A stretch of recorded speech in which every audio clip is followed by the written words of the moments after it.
অমৃত পেয়ে দেবতারা শক্তি ফিরে পেলেন, অসুররা পরাজিত হল। সেই মুহূর্তে ক্ষীর সাগর থেকে উঠে এলেন দেবী লক্ষ্মী। তিনি বিষ্ণুকে বরণ করলেন। 3 লোক আবার সাম্য ফিরে পেল।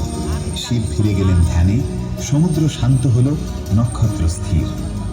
সমুদ্র মন্থন কেবল দেবতা ও অসুরের লড়াই নয়, এটি শেখায় অহংকার ধ্বংস ডেকে আনে, ত্যাগ সৃষ্টি রক্ষা করে, শত্রুর সঙ্গেও কখনো সহযোগিতা করতে হয়। বিশৃঙ্খলাকে মন্থন করলেই জন্ম নেয় সাম্য। এ কাহিনী আজও বলে, সৃষ্টি টিকে থাকে প্রজ্ঞায়, ত্যাগে আর একসাথে টান দেওয়ার শক্তিতে।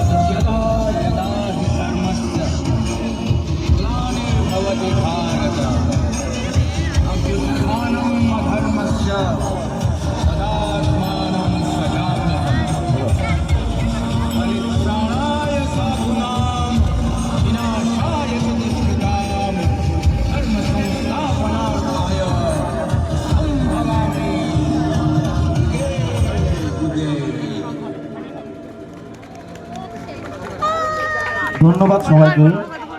আমরা এখন দেখলাম ক্লাসিক রকার্স, আমাদের এই সুন্দর ডান্স কোম্পানিটি আমাদের সামনে একটি সুন্দর